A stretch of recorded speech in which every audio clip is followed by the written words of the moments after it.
میں نے صالح سے اپنے بڑے بیٹے کے متعلق پوچھا۔ جواب میں ایک سوگوار خاموشی چھا گئی۔ مجھے اپنے سوال کا جواب مل چکا تھا۔ میں نے کہا، پھر میں واپس حشر کے میدان میں جانا پسند کروں گا، شاید کوئی راستہ نکل آئے۔ ٹھیک ہے، صالح بولا، اور پھر میرا ہاتھ تھام کر خیمے سے باہر آ گیا۔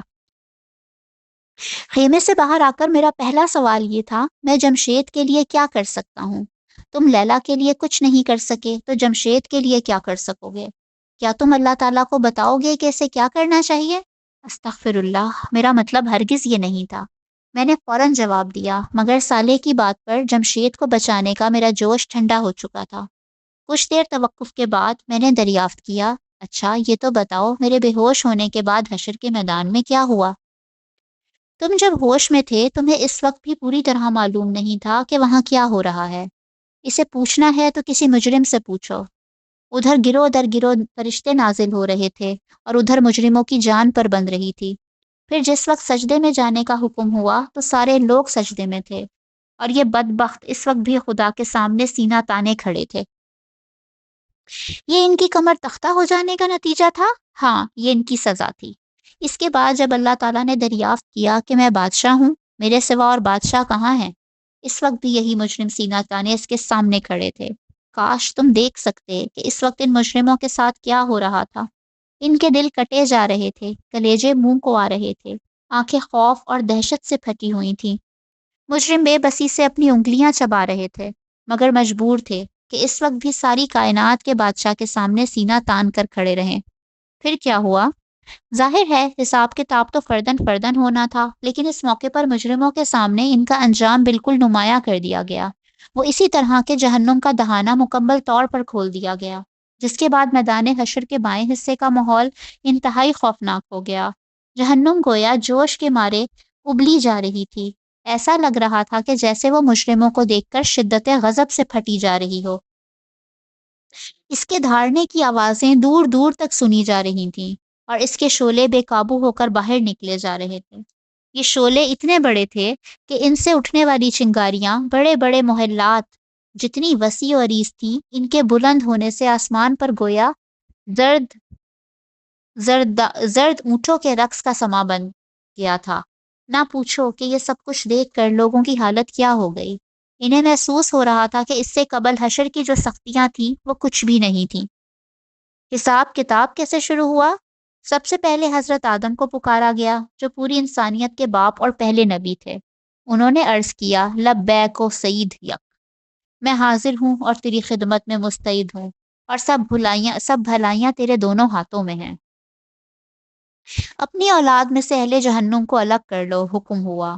کتنوں کو الگ کروں؟ انہوں نے دریافت کیا تو فرمایا گیا، ہر 1000 میں سے 999۔ تم اندازہ نہیں کر سکتے عبداللہ، یہ سن کر حشر کے میدان میں کیا کوہرام مچ گیا۔ لیکن اتنی بڑی تعداد میں لوگوں کی جہنم کا فیصلہ کیوں ہوا؟ میں نے دریافت کیا، یہ فیصلہ نہیں، اس بات کا اظہار تھا کہ میدان حشر میں جو لوگ موجود ہیں، ان میں 1000 سے ایک ہی اس قابل ہے کہ جنت میں جا سکے۔ دراصل انسانیت مجموعی طور پر ایمان و اخلاق کے امتحان میں بری طرح فیل ہوئی۔ چنانچہ اللہ تعالیٰ کے عدل کے تحت اصولی طور پر اتنے ہی لوگ جہنم کے مستحق ہو چکے ہیں۔ مگر جیسا کہ رسول اللہ صلی اللہ علیہ وآلہ وسلم نے دنیا میں بتا دیا تھا کہ اللہ تعالیٰ کی رحمت کے 100 حصے کیے جائیں تو اس کی رحمت کا صرف ایک حصہ دنیا میں ظاہر ہوا تھا، اور باقی 99 حصے اس نے آج کے دن کے لیے روک رکھے تھے۔ چنانچہ اس کی رحمت کا ظہور ہوا، اور اس نے ناکام لوگوں کی جہنم کا فیصلہ سنانے کی بجائے پہلے مرحلے پہ ان لوگوں کو بلانے کا فیصلہ کیا جن کے کامیاب ہونے اور نجات پانے کے امکانات سب سے زیادہ تھے، یعنی مجموعی طور پر اچھے لوگ۔ ہاں، ہر امت کے ان لوگوں کو جن کی نجات بس ایک رسمی حساب کتاب کا تقاضا کرتی ہے۔ اس عمل کا آغاز امت مسلمہ سے شروع ہو چکا ہے، پھر دیگر امتوں کا نمبر بھی جلد آ جائے گا، کیونکہ کل انسانی آبادی میں سے ایسے لوگ صرف 1% ہی ہیں، باقی لوگوں کا معاملہ وہ بعد میں دیکھیں گے۔ اس کا فائدہ یہ ہوگا کہ اگر حشر کی سختیاں کسی کے گناہوں کا بدل بن سکتی ہیں تو بن جائیں۔ یہ کہنے کے بعد صالح لمحہ بھر کو رکا اور پھر تعصب سے بولا، ویسے میں دوسرے لوگوں کے لیے زیادہ امکانات نہیں دیکھتا۔ کیوں؟ میں نے پوچھا۔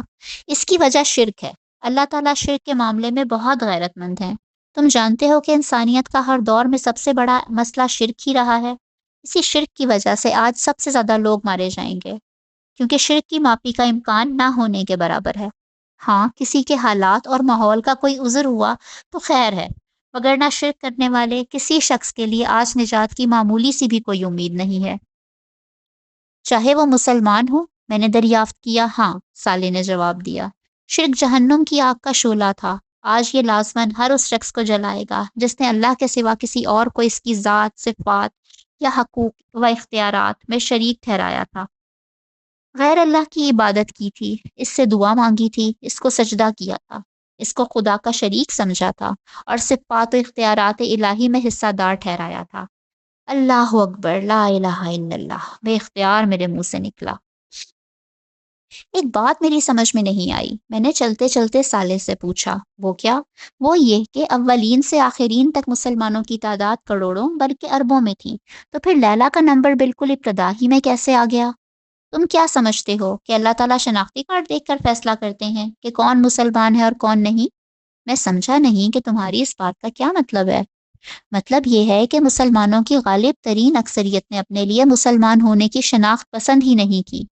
بیشتر لوگوں کے لیے ان کا اپنا فرقہ، اپنے اکابرین اور اپنا مسلک ہی اصل شناخت بنا رہا۔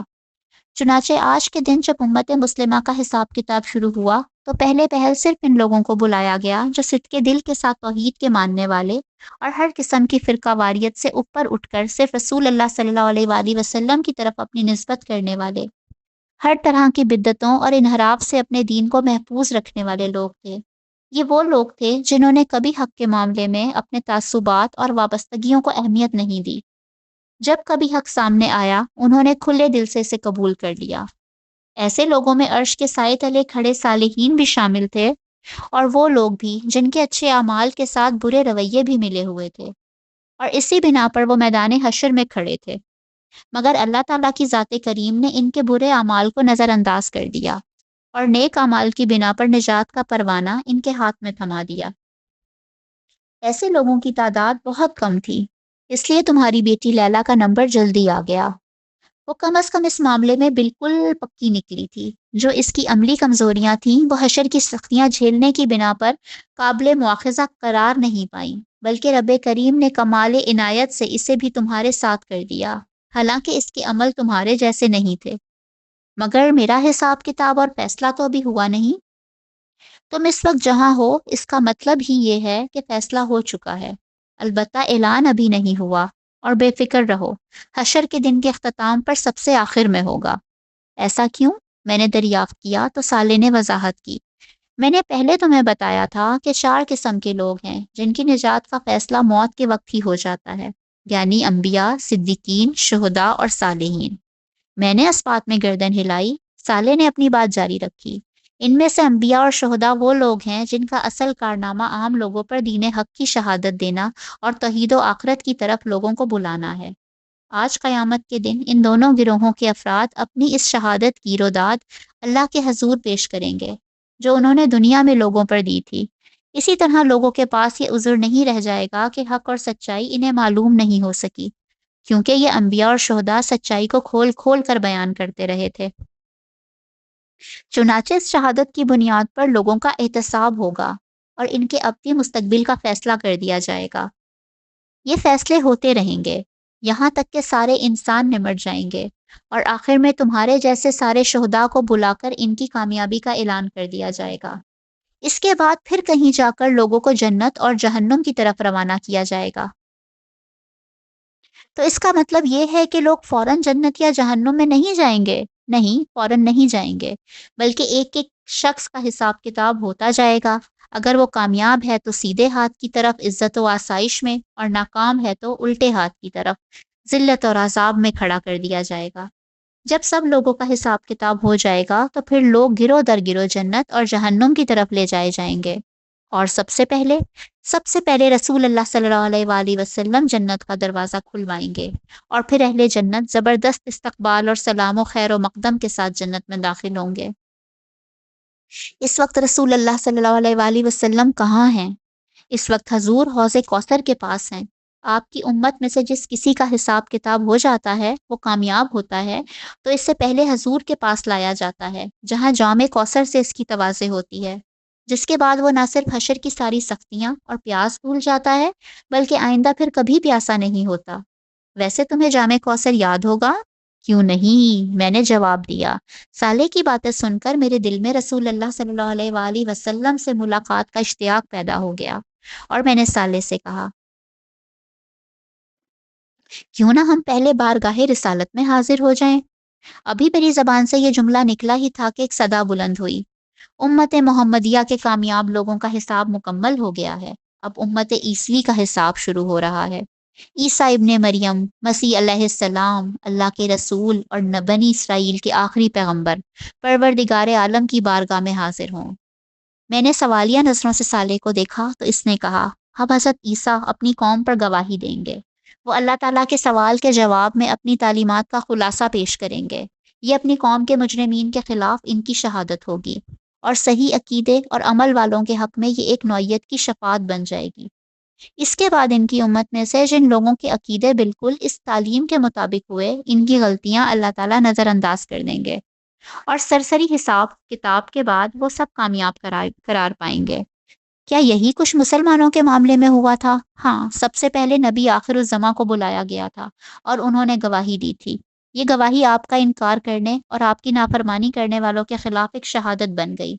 کاش تم وہ منظر دیکھ لیتے جب ان میں سے ہر شخص کی خواہش یہ ہو گئی تھی کہ زمین پھٹے اور وہ اس میں سما جائے۔ البتہ یہ شہادت لیلا جیسے لوگوں کے حق میں شفاعت بن گئی۔ گرچہ نجات کی اصل وجہ یہ تھی کہ ان کا ایمان و عمل مجموعی طور پر حضور کی شہادت کے مطابق تھا۔ اس کا مطلب ہے کہ ابھی امت مسلمہ کے صرف ان لوگوں کو نجات ملی ہے جن کا عقیدہ و عمل حضور کی تعلیمات کے مطابق تھا۔ ہاں، ان کی غلطیاں نظر انداز کر دی گئیں، اور یہی دیگر انبیاء کی امتوں کے ساتھ ہوگا۔ انبیاء کی امتوں کے ان لوگوں کو نجات مل جائے گی جن کا عقیدہ و عمل مجموعی طور پر اپنے نبی کی تعلیمات کے مطابق تھا۔ اس کے بعد میدان حشر میں صرف مجرم اور نافرمان ہی فیصلے کے منتظر رہ جائیں گے۔ پھر کیا ہوگا؟ اس کے بعد عمومی حساب کتاب شروع ہوگا۔ عمومی حساب کتاب؟ میں نے سوالیہ انداز میں پوچھا تو صالح نے کہا، تمام امتوں کے حساب کتاب کا پہلا مرحلہ وہ ہے جس میں صالحین کی کامیابی کا اعلان ہو رہا ہے، اور لیلا جیسے لوگوں کو رسمی حساب کتاب کے بعد فارغ کیا جا رہا ہے۔ اس کے بعد عمومی حساب کتاب شروع ہوگا جس میں اعمال کی پوری جانچ پڑتال کے بعد فیصلہ ہوگا۔ ظاہر ہے کہ اس کے نتیجے میں سارے مجرمین زد میں آ جائیں گے، البتہ اہل ایمان میں سے بہت سے لوگ اپنے گناہوں کے باوجود اللہ کی رحمت کی بنا پر نجات پا جائیں گے، اور ان کی میزان کا دایاں پلڑا بھاری ہو جائے گا۔ ان کا میدان حشر میں خوار و خراب ہونا ان کی معافی کا بہانہ بن جائے گا۔ اسی کو میں عمومی حساب کتاب کہہ رہا ہوں۔ البتہ کچھ لوگ ہوں گے جن کو آخری وقت تک کے لیے روک دیا جائے گا اور حساب کتاب کے لیے نہیں بلایا جائے گا۔ یہ وہ مومن ہوں گے جن پر گناہوں کا بوجھ بہت زیادہ ہوگا۔ ان لوگوں کے لیے انتظار کا یہ انتہائی طویل وقت ہزاروں بلکہ شاید لاکھوں سالوں تک چلا جائے گا، جس میں انہیں بدترین سختیاں، مصیبت اور پریشانیاں جھیلنا ہوگی، اور پھر کہیں جا کر ان کی نجات کا کوئی امکان پیدا ہوگا۔ وہ امکان کیا ہوگا؟ وہ امکان اللہ تعالیٰ کی اس رحمت کا ظہور ہے کہ وہ اپنے عدل کے مطابق لوگوں کو مکمل سزا دینے کی بجائے حشر کی سزا کو ان کے گناہوں کا کفارہ بنا دے گا، اور اس کے بعد ان کی معافی کا سبب اپنے نبیوں اور خاص کر رسول اللہ صلی اللہ علیہ وآلہ وسلم کی اس درخواست کو بنا دے گا کہ ان کا حساب کتاب بھی کر دیا جائے۔ مگر حشر کی اتنی تکلیف اٹھانا اور پھر نجات پانا تو کوئی اچھا طریقہ نہیں ہوا؟ میں نے تعصب بھرے لہجے میں پوچھا تو صالح نے جواب دیا، اچھا طریقہ بتانے ہی تو انبیاء کرام آئے تھے کہ ایمان لاؤ، عمل صالح کرو، اور کوئی غلطی ہو جائے تو معافی مانگ لو۔ نجات کا سب سے سادہ اور آسان نسخہ یہی تھا، مگر نبیوں کی بات کسی نے سنی ہی نہیں، اور اس کا نتیجہ آج بھگت لیا۔ میں نے اس کی تائید کرتے ہوئے کہا، تم ٹھیک کہہ رہے ہو، یہ تو بڑی خرابی اور خواری کے بعد معافی ہوئی۔ میں تو لیلا کی پریشانی نہیں دیکھ سکا تھا جو ابتدا ہی میں نجات پا گئی، تو ان لوگوں کا کیا ہوگا جو آخر تک انتظار کرتے رہیں گے اور حشر کی سختیاں اور مصائب برداشت کرتے رہیں گے؟ میرے بھائی، تم نے لیلا کو جن حالات میں دیکھا تھا وہ تو بہت اچھے تھے، لیکن اب میدان حشر کا ماحول بہت بھیانک ہو چکا ہے۔ اس کی وجہ یہ ہے کہ جہنم کا دہانہ مکمل طور پر کھول دیا گیا ہے، جس کے بعد صرف حشر کی گرمی ہی نہیں بلکہ جہنم کا نظارہ اور اس میں جانے کا امکان بھی لوگوں کو مارے ڈال رہا ہے۔ اللہ تعالیٰ کا غضب مجرموں پر بھڑک رہا ہے۔ لوگ اپنے سامنے تباہی اور رسوائی کے دروازے کھلے دیکھ رہے ہیں۔ یہ سب اتنا ہولناک ہے کہ انسان کی برداشت سے باہر ہے۔ سب سے بڑی بات یہ ہے کہ کسی کو سب سے بڑی بات یہ ہے کہ کسی کو نہیں معلوم کہ اس کے ساتھ کیا ہوگا۔ اس لیے اس وقت تم اہل محشر کے خوف اور ان کے ذہنی و جسمانی عذاب اور نفسیاتی اذیت کا اندازہ نہیں کر سکتے۔ میں دل میں سوچنے لگا کہ کیا یہی وہ طریقہ تھا جس کے ذریعے سے لوگ نجات کی آس لگائے بیٹھے تھے؟ کاش لوگ دنیا ہی میں سمجھ لیتے کہ نجات کا انحصار ایمان اور عمل صالح پر ہوگا۔ حضور نے ساری عمر اسی کی دعوت دی تھی، مگر لوگوں کی خوش فہمیوں کا کیا کیجیے؟ حضور کی اصل دعوت کو انہوں نے پیچھے پھینک دیا اور اپنے گمانوں کی جھوٹی دنیا آباد کر لی۔ ان کا خیال تھا کہ وہ کچھ نہ بھی کریں، شفاعت انہیں بخشوا دے گی، مگر آج یہ بالکل واضح ہو چکا ہے کہ نجات ایمان اور عمل صالح پر ملے گی۔ ہر وہ بڑا گناہ جس کی توبہ نہیں کی، اس کی سزا آج حشر کی سختی اور جہنم کے بھیانک سائے تلے بھگتنا پڑے گی۔ اے کاش کہ لوگوں کو یہ بات آج سمجھ آنے کی بجائے دنیا ہی میں سمجھ آ جاتی، تو ان کی ساری زندگی توبہ کرتے گزر جاتی۔ میں اپنی سوچوں میں گم تھا کہ صالح نے مجھے دیکھ کر کہا، میرا خیال ہے کہ حوض کوثر پر جانے سے قبل حضرت عیسیٰ کی گواہی کا منظر دیکھ لیتے ہیں، پھر رسول اللہ صلی اللہ علیہ وآلہ وسلم کے پاس چلیں گے۔ ہم ایک دفعہ پھر میدان حشر میں آ چکے تھے، مگر اس دفعہ ہم عرش الہی کے دائیں طرف کھڑے تھے۔ عرش الہی کی تجلیات سے زمین و آسمان منور تھے۔ کامیاب لوگوں کے لیے یہ تجلیات مسرت و شادمانی کا پیام تھی، جبکہ مجرموں پر یہ قہر بن کر نازل ہو رہی تھیں۔ عرش الہی کی چاروں طرف فرشتے ہاتھ باندھے ہلکا در ہلکا کھڑے تھے۔ سب سے پہلے حاملین عرش تھے اور ان کے بعد درجہ بدرجہ دیگر فرشتے۔ ان فرشتوں کی زبان پر ہم تسبیح تک اور تکبیر و ثنا کے کلمات تھے۔ حضرت عیسیٰ اللہ تعالیٰ کی بارگاہ میں حاضر ہو چکے تھے، جبکہ اول سے آخر تک سارے عیسائیوں کو میدان حشر میں موجود فرشتوں نے دھکیل کر عرش کے قریب کر دیا تھا۔ ارشاد ہوا، عیسیٰ ابن مریم قریب آؤ۔ فرشتوں نے سیدنا عیسیٰ کے لیے راستہ چھوڑ دیا اور وہ چلتے ہوئے عرش الہی کے بالکل قریب آ کھڑے ہوئے۔ ان کے ہاتھ بندھے ہوئے اور گردن جھکی ہوئی تھی۔ ارشاد ہوا، عیسیٰ تم نے اپنی قوم کو میرا پیغام پہنچا دیا تھا، تمہیں کیا جواب ملا؟ مالک، مجھے کچھ علم نہیں، غیب کا علم تو صرف تجھے ہے۔ ان کی یہ بات اس حقیقت کا بیان تھی کہ حضرت عیسیٰ کو معلوم نہ تھا کہ ان کی امت نے ان کے بعد دنیا میں کیا کیا کیا تھا۔ حضرت عیسیٰ کے اس جواب پر میدان حشر میں خاموشی چھا گئی۔ کچھ لمحے بعد آسمان پر ایک دھماکہ ہوا، تمام نظریں آسمان کی طرف بلند ہو گئیں۔ آسمان پر ایک فلم سی چلنے لگی۔ اس فلم میں عیسائی حضرت عیسیٰ اور حضرت مریم کے مجسموں کے سامنے سر ٹیک رہے تھے۔ بازاروں میں سلیب پکڑے لوگ جلوس نکال رہے تھے۔ گرجوں میں مسیح و مریم کی پرستش ہو رہی تھی۔ مسیح کو مشکل کشا سمجھ کر ان سے مدد مانگی جا رہی تھی۔ ان کی تعریف کے نغمے گائے جا رہے تھے۔ پادری تقریروں میں انہیں خدا کا بیٹا ثابت کرنے کے لیے ایڑی چوٹی کا زور لگا رہے تھے۔ میں یہ مناظر دیکھتا ہوا سوچ رہا تھا کہ عیسائیوں نے انسانی تاریخ کے سب سے بڑے شرک کو جنم دیا تھا، حالانکہ اللہ تعالیٰ نے تو اپنے پیغمبر حضرت عیسیٰ کو توحید ہی کی دعوت دے کر بھیجا تھا۔ ان کے زمانے میں یہودیوں نے شریعت موسوی میں طرح طرح کی فقہی موشگافیاں کر کے اس پر عمل کو بہت مشکل بنا دیا تھا۔ ان لوگوں نے خدا اور بندے کے ایمانی اور محبت آمیز تعلق کو ایک بے روح قانونی تعلق میں تبدیل کر دیا تھا۔ چنانچہ وہ ظاہری اور معمولی اعمال پر تو خوب زور دیتے، مگر ایمان و عمل صالح سے متعلق تمام اخلاقی احکام کے معاملے میں ان پر غفلت طاری تھی۔ ایسے میں ان کی طرف سیدنا عیسیٰ علیہ السلام کی بعثت ہوئی۔ آپ نے بڑی شدت سے بنی اسرائیل کی ظاہر پرستی اور اخلاقی دیوالیے پن پر تنقید کی۔ اپنے زمانے کے مذہبی لوگوں پر تنقید کرتے ہوئے انہوں نے فرمایا تھا، اے ریاکار فقیہوں اور فریسیوں، تم پر افسوس کہ تم بیواؤں کے گھروں کو دبا بیٹھتے ہو اور دکھاوے کے لیے نمازوں کو طول دیتے ہو، تمہیں زیادہ سزا ہوگی۔ اے ریاکار فقیہوں اور فریسیوں، تم پر افسوس کہ پودینہ اور سونف اور زیرہ پر تو وہ یکی یعنی عشر پیداوار کی زکوٰۃ دیتے ہو، پر تم نے شریعت کی زیادہ بھاری باتوں یعنی انصاف اور رحم اور ایمان کو چھوڑ دیا ہے۔ لازم تھا کہ یہ بھی کرتے وہ بھی نہ چھوڑتے۔ اے اندھے راہ بتانے والو جو مچھر کو تو چھانٹتے ہو اور اونٹ کو نگل جاتے ہو، اے ریاکار فقیوں اور فریسیسیوں، تم پر افسوس کہ پیالے اور رکابی کو اوپر سے صاف کرتے ہو مگر وہ اندر لوٹ اور ناپرہیزگاری سے بھرے ہیں۔ اے اندھے فریسی، پہلے پیالی اور رکابی کو اندر سے صاف کرتا کہ اوپر سے بھی صاف ہو جائے۔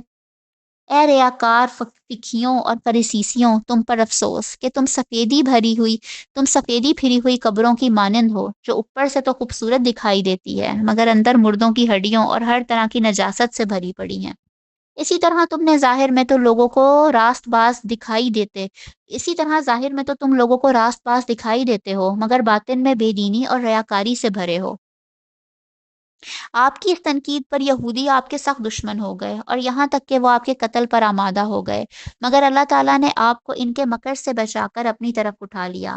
بدقسمتی سے مسیح کے بعد سینٹ پال نامی آپ کے ایک کٹر یہودی دشمن نے آپ کی پیروی کا لبادہ پہن کر آپ کی پوری تعلیمات کو مسخ کر کے رکھ دیا۔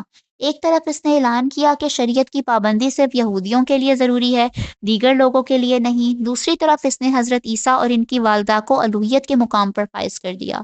چنانچہ آہستہ آہستہ عیسائیت دنیا کا سب سے بڑا مشرکانہ مذہب بن گیا۔ عیسائی مسیح کو خدا کا بیٹا سمجھتے، مشکل کشا سمجھ کر ہر مصیبت میں ان کا نام لیتے، مگر یہ جھوٹ تھا، جس کا جھوٹ ہونا آج بالکل کھل گیا ہے۔ میں یہ سب سوچ ہی رہا تھا کہ میدان حشر میں عیسائیوں کے رونے کی صدائیں بلند ہونے لگیں۔ عیسائیوں کو اپنے کرتوت صاف نظر آ رہے تھے اور ان کا بھیانک انجام جہنم کی شکل میں منہ کھولے ان کے سامنے کھڑا تھا۔ یکایک بہت سے مسیحی چلانے لگے، خداوند، ہم نے مسیح کی تعلیمات پر عمل کیا تھا، تو نے اپنے مسیح کو ہماری طرف بھیجا، اس نے ہمیں بتایا کہ وہ تیرا بیٹا ہے جسے تو نے ہماری نجات کے لیے بھیجا تھا۔ عیسیٰ، کیا تم نے ان لوگوں سے کہا تھا کہ اللہ کو چھوڑ کر مجھے اور میری ماں کو اپنا معبود بنا لو؟ گرچہ یہ ایک سادہ سا سوال تھا مگر یہ سنتے ہی حضرت عیسیٰ علیہ السلام پر لرزہ طاری ہو گیا۔ ان کے پاؤں کے لیے ان کا بوجھ اٹھانا مشکل ہو گیا۔ یہ دیکھ کر اللہ تعالیٰ نے فرمایا، عیسیٰ، تم میرے محبوب پیغمبر ہو، میرے پیغمبر میرے حضور ڈرا نہیں کرتے، اطمینان سے میری بات کا جواب دو۔ اس جملے کے ساتھ ہی دو فرشتے حضرت عیسیٰ کے قریب آئے اور انہیں سہارا دے کر ایک نشست پر بٹھا دیا۔ یہ منظر انتہائی عبرتناک تھا۔ سیدنا عیسیٰ خدا کے ایک انتہائی عزیز اور محبوب پیغمبر تھے، مگر بدقسمتی سے وہی انسانی تاریخ کی ایسی ہستی بن گئے جنہیں سب سے بڑے پیمانے پر اللہ تعالیٰ کے مقابلے میں لا کھڑا کیا گیا تھا۔ ان سے دعا و مناجات کی جاتی، ان کی حمد و تعریف کی جاتی، ان کی عبادت پرستش کی جاتی، مگر آج اللہ تعالیٰ کے ایک سوال پر ان کی جو حالت ہو گئی تھی وہ ان کو خدا سمجھنے والوں کو خون کے آنسو رلانے کے لیے بہت تھی۔ آج سب نے جان لیا تھا کہ خدا کے مقابلے میں کسی کی بھی کوئی حیثیت نہیں۔ میں نے دل میں سوچا کہ ایک ایک کر کے خدا کے ایسے ہی دیگر صالح بندے آئیں گے جنہیں دنیا میں لوگ ایسے ناموں اور صفات سے پکارتے تھے جو خدا کو زیب دیتی ہیں، مگر آج ان میں سے ہر شخص انکار کر دے گا کہ ہم نے لوگوں سے اس نوعیت کی کوئی بات کہی تھی۔ ہر ایک کا حال یہ ہوگا کہ مسیح کی طرح کسی میں بھی خدا کے سامنے کھڑے ہونے کی طاقت نہیں ہوگی۔ کاش ان کے نام پر دھوکہ کھانے والے لوگ خدا کی عظمت پہلے ہی دریافت کر لیتے۔ کاش لوگ انسانوں کو خدا کے مقابلے میں نہ کر لے آتے۔ اس دوران میں حضرت عیسیٰ پر سے خشیت الہی کا غلبہ کچھ کم ہوا تو وہ کرسی سے کھڑے ہوئے اور عرض کرنے لگے، آقا تو پاک ہے، میرے لیے کیسے روا تھا کہ میں وہ بات کہوں جس کا مجھے حق نہیں۔ اگر میں نے یہ بات کہی ہوتی تو میں اسے جانتا ہوتا۔ میں نے تو ان سے وہی بات کہی جس کا تو نے مجھے حکم دیا تھا کہ اللہ کی بندگی کرو جو میرا رب ہے اور جو تمہارا بھی رب ہے، اور میں ان پر گواہ رہا جب تک ان میں موجود رہا۔ پھر جب تو نے مجھے اٹھا لیا تو ہی ان پر نگران رہا اور تو ہر چیز پر گواہ ہے۔ اگر تو ان کو سزا دے تو یہ تیرے بندے ہیں، اگر تو انہیں بخش دے تو غالب اور حکمت والا ہے۔ یہ سن کر اللہ نے فرمایا، آج صرف سچائی اپنے اختیار کرنے والے سچے لوگوں کو فائدہ دے سکے گی۔ اور پھر عیسیٰ کو رخصت کر دیا گیا اور فرشتوں کو حکم ہوا، عیسیٰ کی امت میں سے جس کسی کا علم اور عمل عیسیٰ کے پیغام کے مطابق ہے اسے ہمارے حضور پیش کیا جائے۔ چلیں جی، یہ تو 7 باب مکمل ہوئے۔ اب انشاءاللہ تعالیٰ جو ہے وہ 8ویں باب کے جو ہے شروعات ہوگی۔ انشاءاللہ نیکسٹ ویڈیو میں آپ سے ملتے ہیں۔ چینل کو سبسکرائب کریں، ویڈیو پسند آئے تو لائک اور شیئر کرنا نہ بھولیں۔ اللہ حافظ۔